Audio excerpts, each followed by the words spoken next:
Hey everyone, welcome to Perspicium. Today we are diving deep into leverage and why most people get it completely wrong. This is the first video in a two-part series, and in this video we will cover how much leverage is too much, how to assess risk, and which instrument to use for leverage: ETFs, options, futures, margin loans, everything. And in the second video, I'll show you how you can reduce portfolio risk using leverage. And no, I'm not talking about long-short strategies, but something much smarter. So let's get to it. By the way, if you find this helpful, make sure to like and subscribe so you never miss a video. And if you want to try out the tools in this video, go to perspicium.com. It's completely free. Link in the description. Before we dive into stats, let's see what happens when leverage goes wrong. During the flash crash of 2021, Bitcoin opened at $43,000. Within 12 hours, it flash crashed to $30,000, and by the end of the week, Bitcoin has recovered to $40,000. It looks all good, just a flash crash. But here's the catch. If you were using more than 3x leverage, which is considered modest in the crypto space, you would have been completely liquidated, even though price rebounded days later. This means that even a winning trade on spot or low leverage would turn into a total loss on higher leverage. So the key takeaway is volatility kills and leverage multiplies that risk. The second case study would be Triple Q. In the 2022 bear market, Triple Q dropped by 35%, while T Triple Q, it's a 3x leverage version, crashed by 82%. Now, over 1300 days later, T Triple Q is still flat since 2021, while QQQ is up 40% over its all-time high. Key takeaway: leveraged ETFs don't just amplify gains, they magnify losses and lag recoveries, especially in volatile markets. This isn't just about big crashes.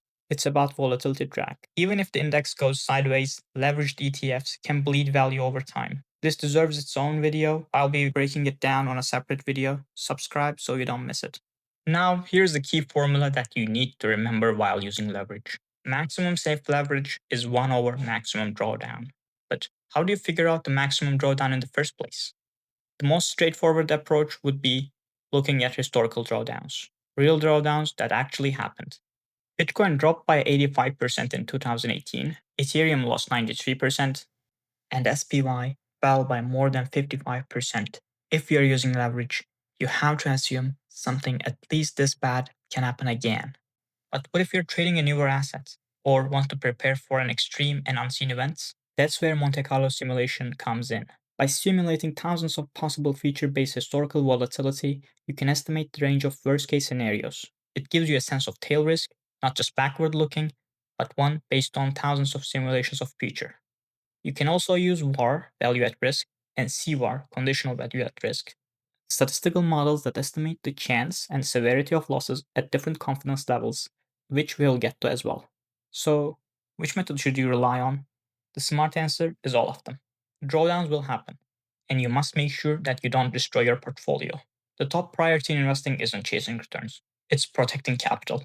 Let's start with the most concrete and undeniable source to quantify risk: historical drawdowns. These aren't theoretical or modeled, they are real world stress tests.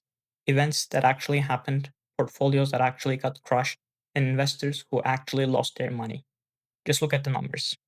In this table, you can see different assets, the max drawdown they have experienced, and the period in which that happened. Some of the most notable ones are Bitcoin dropping by 83%, Tesla dropping by 74%, Nasdaq dropping by 83%, and S&P dropping by 55%. Here's the formula again. Max safe leverage is 1 over maximum drawdown you expect. If an asset has historically dropped by 50%, the maximum safe leverage using the historical drawdown approach would be 2x. And that's only if the next drawdown isn't any worse. Now, let's convert these to leverage caps. Here you can see how much would the max leverage would be based on historical drawdowns. For Bitcoin, it's 1.2. For ETH, it's 1.06. And for S&P 500, it's 1.8. Even for SPY, a broad market index that people think as safe, has maximum safe leverage of just 1.8x. Here, the max leverage cap is visualized in a bar chart. If you're using leverage based on the worst case scenarios, don't assume that future will be any more forgiving. And remember, historical drawdowns are just one piece of the puzzle. Markets evolve, regimes shift, and crashes don't always repeat the same way. Sometimes they are milder, sometimes far worse. Just because something happened before doesn't mean it will happen again. Still, if you don't have a better lens into the future, history might be your best bet.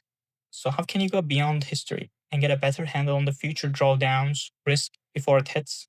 That's where Monte Carlo simulations, VAR, and CVAR come in. Now, let's move beyond what has happened and talk about what could happen. Earlier, we saw that based on historical drawdowns, SPY's maximum safe leverage is around 1.8x. That's a strict threshold based on real 55% crash during the 2008 financial crisis. But here's the problem with that. It only tells you what already happened, not what might happen next. That's where Monte Carlo simulation comes in. Instead of looking backward, we simulate 10,000 potential future paths for SPY based on historical volatility and return distribution. Each path represents 1 year of daily returns, and we apply leverage levels ranging from 1 to 5x. Here's what I found. At 2x leverage, there is still 0% chance of getting full liquidation in our simulation, and for 3x, only 0.4% chance. This might sound like a permission to lever up more than history suggests, and in some ways, it is. Monte Carlo is saying you might be able to run 2.5x or even 3x leverage and survive most market scenarios. But here's a trade off. Look at CVAR values. The average loss in the worst 5% of cases. It starts out as 20.5%. It goes as high as 102.5% in 5x leverage. That's not just more risk, that's exponentially more tail risk. Monte Carlo gives us more headroom than the historical rule of thumb, but it also shows us how dangerous the tails can get. There's also one last thing I want to show before we move on, and I believe that's going to help us build intuition about risk and return dynamics of leverage. Let's break down what all these charts tell us about leverage, risk, and probability of getting wrecked. The top left one shows the range of simulated 1 year returns using 2x leverage. Most outcomes are clustered around a positive value, with the green line showing the average. But notice that red dashed line, that's our 95% VAR, and it tells us there's a 5% chance we lose more than 45% in a year, even with just 2x leverage. And some tails go even further down.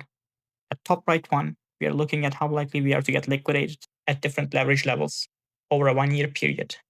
At 2x, it's 0. By 4x, it's already at 5%, and at 5x, risk jumps over 13%. The higher you go, the faster risk compounds. The key takeaway, liquidation risk grows exponentially. Bottom left one, this might be the most important one out of all of them. This is about efficiency. How much return you're getting for every unit of liquidation risk you're taking. The yellow line plummets as the liquidation level increases. Basically, leverage gets less worth it the higher you go. And the bottom right one, the worst drawdown distribution. This shows the worst drawdowns in our simulations. The blue is 2x leverage and orange is 3x. As you would expect, 3x has much deeper drawdowns. That vertical line at minus 80% marks the liquidation threshold. If your portfolio drops past that, you're out. And clearly, 3x leverage hits that zone way more often. So, what's the key takeaway? Leverage is powerful, but past a certain point, it turns from a friend to foe. These simulations can help us see where that line is and how to stay on the right side of it. Before we end the video, I want to talk about picking the right kind of leverage for you. Now that you understand the risk, what kind of leverage should you actually use? Let's break it down. First one would be leveraged ETFs, like UPRO and TQQQ. Easy 2 or 3x exposure, no margin account needed, but resets daily, so long-term performance suffers, especially in choppy markets. Best for short-term trades and not long-term bets or retirement accounts. Margin loans, flexible and cheap, but comes with brutal margin calls. Works well at low levels like 1.5x, but beyond that, risk grows fast. Options, especially leaps, long-dated, deep in the money calls, gives you 2 to 3x exposure. Losses capped at the premium, but watch for theta decay, best for high conviction trades. And lastly, futures. No borrowing cost, but they are marked to market daily, so margin calls are always in play. These are some of the key takeaways from this video. Leverage isn't evil, misunderstood leverage is. Even small leverage can wreck a portfolio in a bear market. Using tools like historical drawdowns, Monte Carlo, and VAR helps you understand and quantify risk. Volatility and liquidation matters more than most people realize, and leverage isn't for chasing gains. It's to build more efficient portfolios. In the next video, we'll talk about return stacking, how you can use leverage to go long on 2 different assets, increase your expected return, and lower your risk. So hit that subscribe button and don't miss it. If this video helped you rethink your leverage, like the video, subscribe, and share it. And if you want to build smarter and safer portfolios, check out perspicium.com for tools, strategies, and models. Thanks for watching, and I'll see you in the next one.